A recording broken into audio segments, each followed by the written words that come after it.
ಓದ್ಕೋಬೇಕು.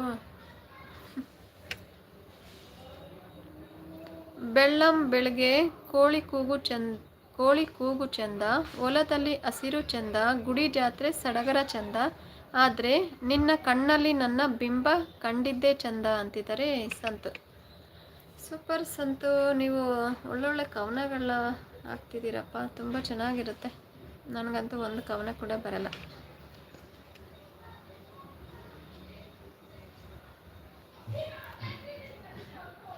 ನಿಜ, ನಿಮಗೆ ಒಮ್ಮೆ ಏಡಿ ತಿನ್ನಿಸ್ತೀನಿ ನಮ್ಮ ಮನೆಗೆ ನೀವು ಬಂದಾಗ ಅಂತ.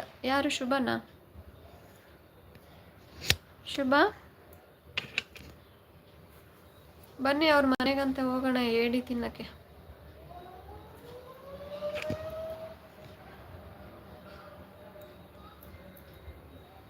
ಪುಸ್ತಕದಲ್ಲಿ ಕವನ ಚಂದ,